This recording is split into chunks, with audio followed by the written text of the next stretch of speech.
What if the moment you feel most worthless is actually when God is about to reveal your greatest value? Most people miss this completely. 3 months ago, I was drowning, scrolling through social media, seeing everyone winning while I barely survived. The promotion went to someone else. My bank account screamed failure. At 3 in the morning, anxiety gripped my chest, whispering that devastating lie. You don't matter. You're not enough. Do you feel that lie in your body right now? Maybe you've been desperately searching for biblical anxiety relief, trying every spiritual practice for stress. The comparison trap has its claws deep, and you can't shake this feeling that your worth is tied to what you produce, what you earn, what others think. Here's what the enemy doesn't want you to discover. This is spiritual warfare targeting your identity in Christ. The very moment you feel worthless is precisely when God is positioning you to understand your true value as a child of God. Stay with me, because what I'm about to share will flip your understanding of worth, anxiety, and God's purpose. Your feelings of worthlessness aren't the end. They're the doorway to your awakening. But here's the twist most Christians miss. Your worth was never up for debate. We live in a world built around making you question your value. Every advertisement, every social media algorithm, every workplace hierarchy makes you feel incomplete, so you'll keep chasing the next thing. The lie works because we've forgotten something fundamental about how God sees us. In Matthew chapter 11, Jesus drops this bomb. Come to me, all you who are weary and burdened, and I will give you rest. He doesn't say come after you've earned it, when you're successful, when you deserve it. No, he specifically invites the weary, the burdened, the broken, the ones who feel like they've got nothing left. Why would the Son of God extend an invitation specifically to people who feel worthless? Because your value isn't determined by your productivity. Your worth isn't measured by your bank balance, your job title, or Instagram likes. You are valuable because you are His. Period. That's not motivational fluff. That's the foundation of your identity in Christ. When you're lying awake, crushed by anxiety, feeling like you're drowning in inadequacy, God isn't disappointed. He's not keeping score or comparing you to anyone else. He's whispering the truth. He's been whispering since before you were born. You are mine, and you are precious to me. That's what faith and anxiety actually looks like. Not the absence of struggle, but the presence of God right in the middle of your mess. Your worth was established the moment God breathed life into you. Nothing you do or fail to do can ever change that. Now you might be asking, how does this change my real life? You've got bills to pay, a boss breathing down your neck, relationships falling apart, dreams that feel dead. So how does knowing God loves you actually change any of that? Here's where theory becomes practice. When you truly understand your identity in Christ, when you grasp that your value isn't performance-based, something radical shifts. You stop making decisions from fear. You stop comparing yourself to everyone because you realize you're not running their race. Think about Peter. This guy denied Jesus 3 times.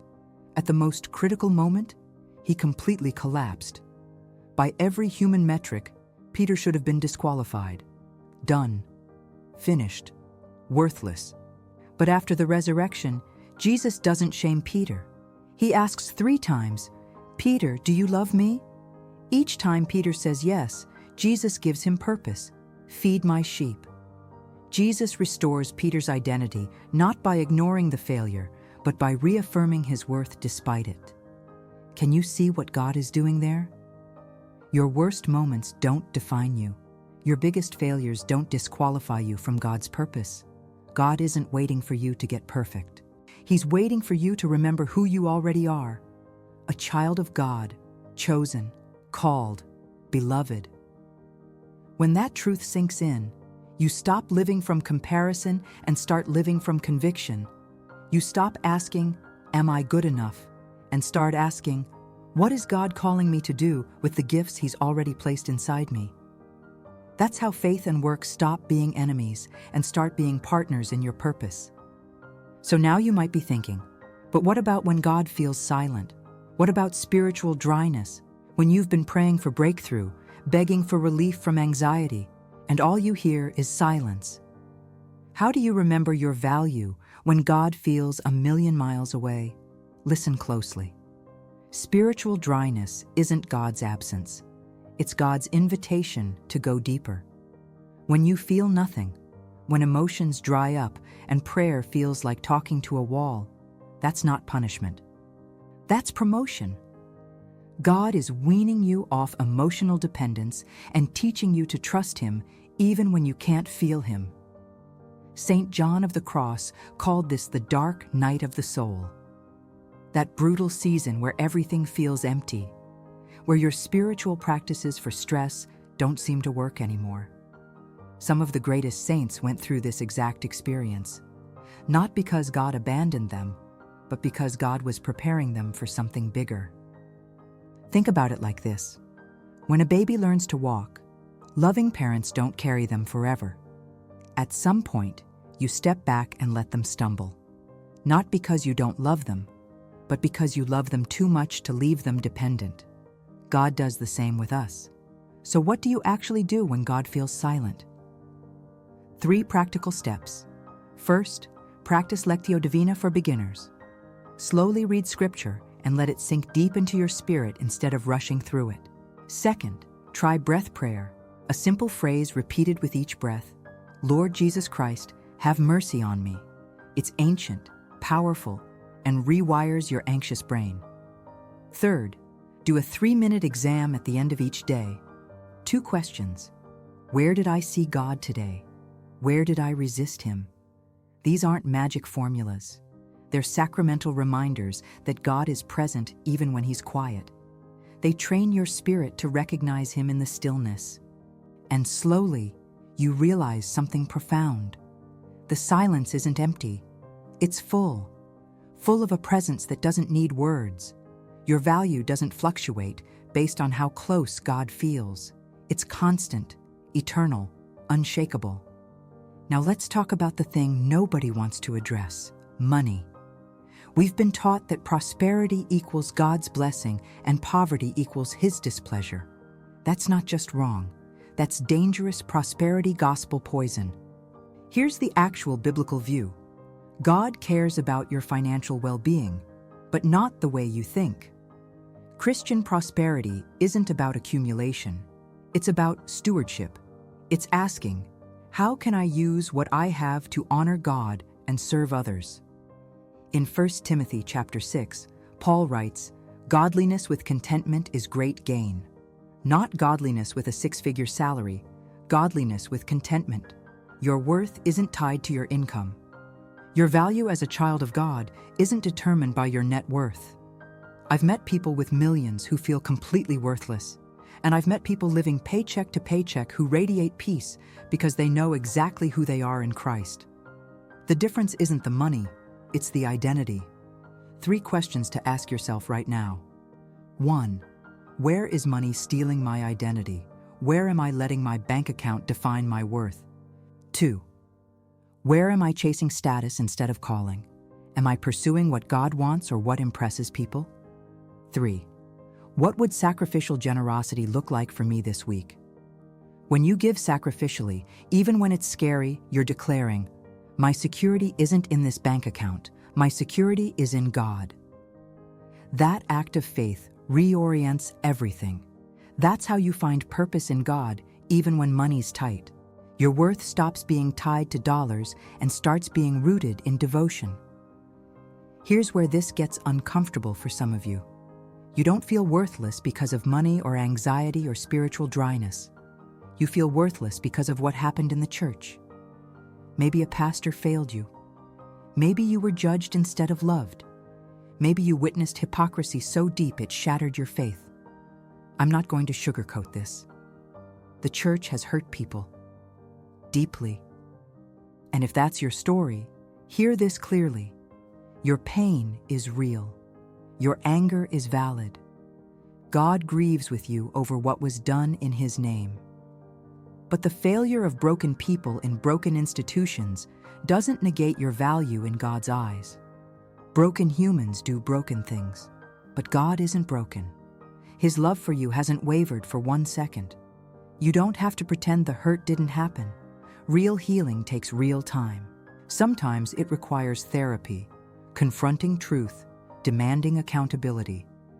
Sometimes it means finding a different community that reflects Christ's love.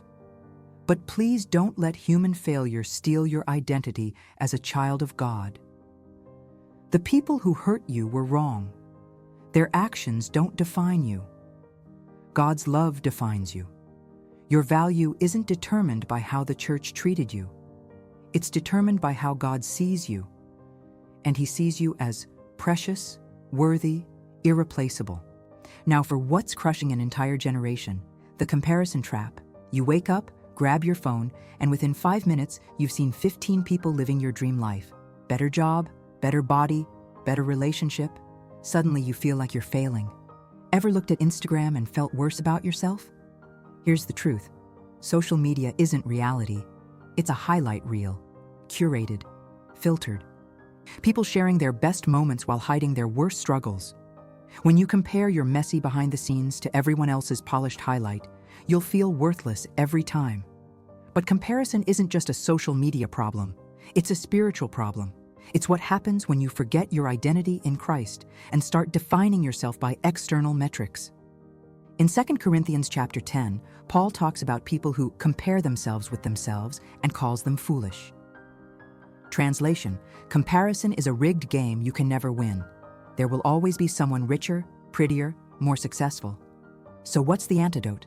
Conviction. Knowing who you are and whose you are with such clarity that other people's success doesn't threaten you. It inspires you. You're not competing. You're running your own race. Here's a 7-day challenge. Go on a social media detox. Just 7 days. During those days, spend 10 minutes each morning reading scripture for stress relief. Philippians chapter 4, verses 6 through 7. Psalm 23. Matthew chapter 11, verses 28 through 30. At the end of 7 days, ask yourself, do I feel more or less secure in my identity? You'll notice a massive shift. When you stop consuming comparison and start consuming truth, your soul remembers who you actually are. A child of God, uniquely created, incomparably loved, absolutely irreplaceable. You don't need to be like anyone else. You need to be fully, authentically you. That's where your value shines brightest. Let me bring this home. If you felt worthless, if anxiety has been your constant companion, if you've been searching for how to pray when anxious, if you've been begging God to remind you of your value, this message is your answer. You are not your job title. You are not your bank account. You are not your social media following. You are not your past failures or present struggles. You are a child of God, created in His image, loved with an everlasting love, chosen before the foundation of the world. When a child of God feels stripped of everything external, she doesn't collapse. She rises, because her foundation was never built on what she could do. It was built on what God has already done. If this word touched your spirit, type in the comments, I am a child of God. Let that declaration ring out, not just for you, but for someone else scrolling who desperately needs to remember their value today.